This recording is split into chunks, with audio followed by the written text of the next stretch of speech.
This week's episode is sponsored by the following.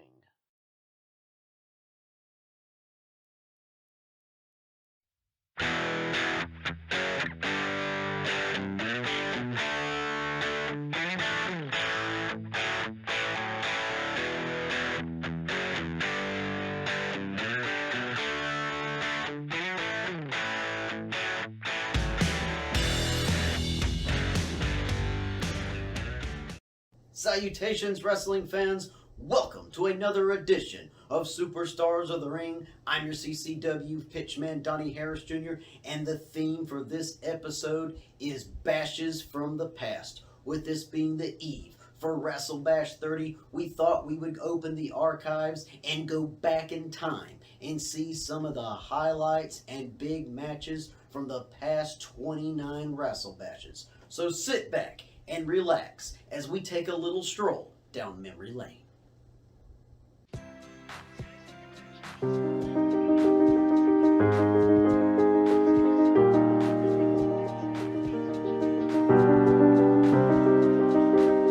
Legendary CCW ring announcer Rick Miller worked in the wrestling business over 30 years. Miller was in the services of many different organizations over that time before bringing his skills to CCW in the latter part of 2002. Rick Miller announced and commentated matches involving several wrestling superstars from the NWA, WCW, WWF, WWE, WCCW, and TNA throughout his illustrious career. When you look at a who's who in the announcing world, you can't overlook Rick Miller. CCW is proud to have had him grace our ring and are privileged to induct Rick Miller into the 2013 CCW Mad Classic Hall of Honor.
Here for another exciting edition of Superstars of the Ring here at CCWrestling.biz. Folks, we're just a little bit over 2 weeks away from WrestleBash 2013, and of course you know what? Boone Anderson is not my boss. He fired somebody that I didn't like, and you're fired! Folks, it appears that we are going to have the director of production, Mark Falcone, joining us here. Yes, sir. All right. Okay. I guess he's going to be joining us a little bit later on. But anyway, back to WrestleBash 2013. Of course, one of the big events for that match is the big six-man where Mr. Rock and Roll's team is going to be facing off against the Outlaw Jamie McKinnon's team in a huge six-man grudge match. Now, recently on AM 930 in Jacksonville, Florida, Mr. Rock and Roll and Jamie McKinnon were on the Tony Modica show, and were there just to conduct a normal interview. And as many of you may remember, it turned a little bit more than normal. In fact, got very physical. Well, this week's show, we're going to actually have footage of what happened. So let's go ahead and go to that right now. Florida Gators. All right, as we make our way into the 6 o'clock hour, got a couple guests in the studio. Joining us now from the Continental Championship Wrestling. Two, I would say, premier wrestlers in studio.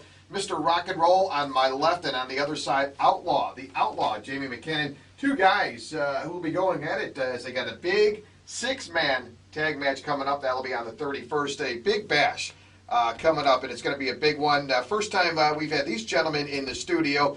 And of course, I try to do a little research, go back and look at it and some of the matches on there. I got to start out first off with the Outlaw, Jamie McKenna. I seen you fight with another guy, Chris Turner, in a cage match. First off, welcome to the show, and good to see you here in Jacksonville. I'm glad to be here, but I tell you one thing: I'm not going to be responsible for anything that you got us in this little room on your show, and I don't appreciate being this close to Mr. Rock and Roll. All right. That's Chris Turner sitting. No, you don't understand. I'm gonna tell you what you need to understand. That's Chris Turner sitting there underneath that mask. I can't stand the guy. He's a liar. He's a cheat. He's a thief. So that's all of the above. That's what it is. All right, but weren't you in a match with Chris Turner before? I've seen a cage match I've been many in times. thousands of matches with Chris Turner. Look at that scar right there, 21 stitches. Wow. Amarillo, Texas, because of Chris Turner. Chris Turner knocked his tooth out. Look at that right there. Wow. Knocked my tooth out before. Chris Turner's a vile person. Hey, be quiet. You know, this is the thing. You're so worried about proving I'm Chris Turner. I'm not. I'm Mr. Rock and Roll. That's who you need to worry about on the 31st. Come in there, worry about Chris Turner, and then I'll pin you. It's that simple. All right, first off, let me get you real quick. All right, you know, obviously you have some security in here. We don't need this to get out of hand, and I ask that you please kind of maintain. But what's your background? And obviously you're a Texas guy, big guy. Tell us a little bit about your background. You've been around a long time in this business. Oh yeah, I've wrestled everybody in this business, from Stan Hansen to Ric Flair to anybody you want to drop names, I can drop them. But the one guy that matters today and at WrestleBash on August 31st is Rock and Roll Chris Turner. He's going to be there underneath that mask, and I'm going to pull it off, and he's going to get fired. He's going to get fired if I pull his mask off. Really? All right, Mr. Rock and Roll, how do you come back to that? With Jamie McKinnon, there is no way to come back. He's been a hothead his whole career, and that's why I'm going to beat him. Because I've talked to Rock and Roll Chris Turner, who you think I am, which I'm not, and he's told me the one way to get to you is to get you off your game because of that hot little temper you got.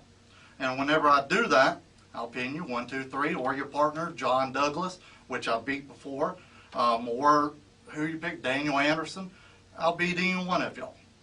All right, Mr. Rock and Roll, how does your team win this match, though? And obviously you get set for this big match, this tag team. How does your team going to win this? Well, the two guys I got with me have recently pinned both of his guys. Romeo, last time we was in Nassau County, beat Jamie McKinnon. So I picked him as my partner. And then I went to Logan, and he's my third partner, and he's beat John Douglas. Mm-hmm. So every one of our guys on the team has beat one of the guys on his team.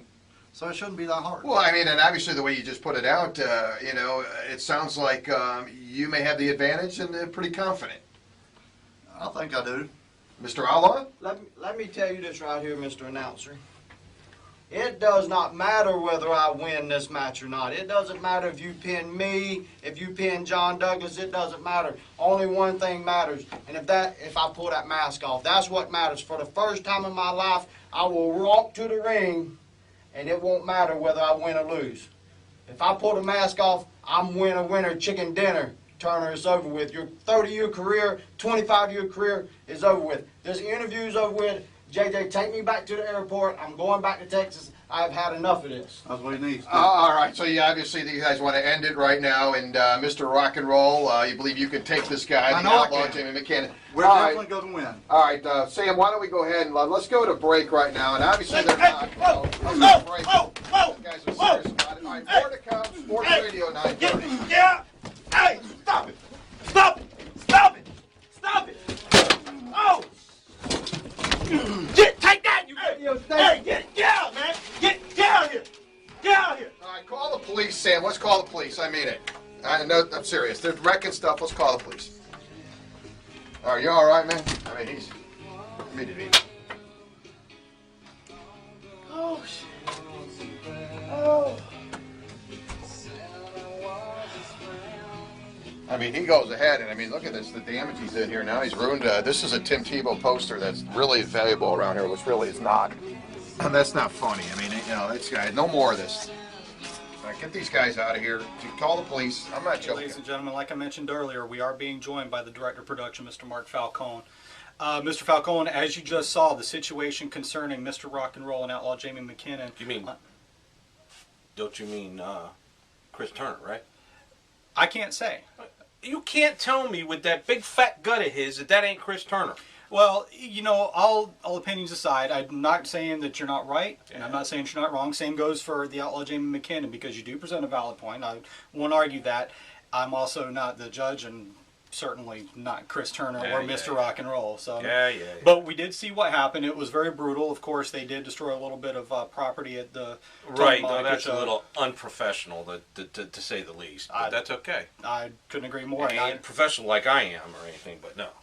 Well, and you've appeared on that show too, so yeah, and you see how we took it, right? I absolutely did. But that being said, of course, that's going to lead into WrestleBash 2013's big six-man match, where Mr. Rock and Roll, Romeo de la Guerrera, and Logan Stevens are going to be taking on the Outlaw Jamie McKinnon, his longtime friend and partner, John Douglas, and a gentleman we're about to hear from, Daniel Anderson. Very impressed with Daniel Anderson. Daniel Anderson is unlike his father. You know, who they went and did stuff that they weren't even supposed to do, you know, against my back. But that's okay.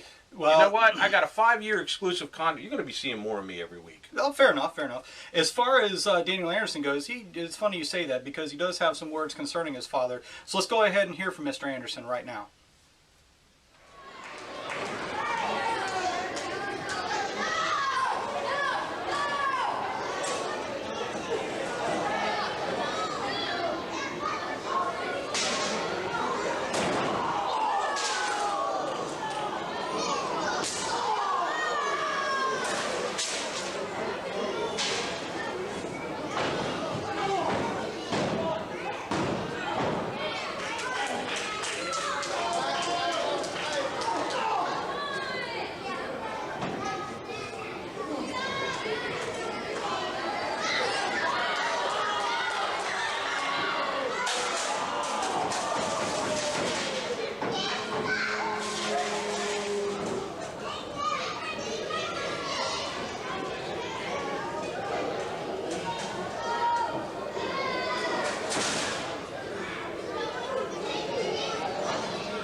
No words?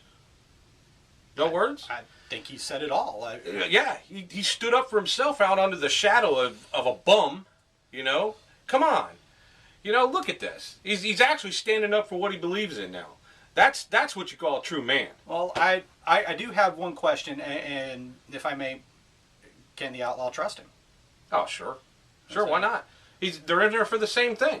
They're all in there for the same thing, to prove that fat bum that's sitting in the ring across from Mr. Rock and Roll is Rock and Roll Chris Turner. Well, there's going to only be one way to find out, and that's on August 31st. Sure, you know? sure. And you think the guys he's got with him are going to be strong enough to hold that little crew back? Ain't no way. Well, history has dictated in one-on-one matches, Mr. Rock and Roll's team seems to be one-upped on the only on Jamie, but you got more than Jamie now. Well, you also got John Douglas. Logan Stevens has defeated him recently, more than one occasion, too. Okay, you know what? That's just conjecture. Either way you look at it, it's just conjecture. You know? Check the referees who were in the match at the time. They weren't as good as me, that's for sure. Well, be that as it may, we're going to move on now to the tag team title situation. As you know, Mr. Falcone, and through your directive, we've been chronicling certain matches that took place at last year's WrestleBash to kind of focus on this year's. And this year's WrestleBash's tag team title match, of course, as you know, is basically a rematch of last year's, where they had a big street fight, and it was very brutal, very bloody, and it ended up ending one man's career. So, but with that being said, the Army of Darkness has regrouped. They're bigger, they're stronger, and they're going to be challenging the Marx Brothers again this year. Who are not the rightful owners of those belts anyway in the first place. Well, if that is, they are recognized as the tag team champions. Well, let's go ahead and take a look at last year's tag team championship match. Well done, Jamie. I knew you would make the right decision. But I want to address a few things that you seem to bring up in your big announcement that Daniel Anderson is your third member. Number one, Boone Anderson and Daniel Anderson share nothing but a last name. I don't talk to my old man ever since he decided to choose Chris Turner over me. And who says blood is thicker than water? So if Boone Anderson shows up in Fernandina, if Teresa decides to let Boone out of his cage for a night, I have no problem putting Boone Anderson down if he gets in my way between me and Chris Turner.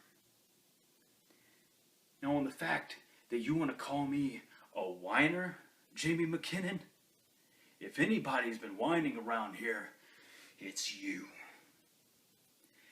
Let's back it up a little bit, though. You were talking about being on your ranch with John Douglas in the middle of nowhere, playing with your snakes and holes on Brokeback or wherever it is your farm's at, while you two were off playing in the rose fields. I'm busting my ass every morning running a 5K. I go to the gym in the afternoon and pump some iron, and then I go at night, step into that ring, and take care of business.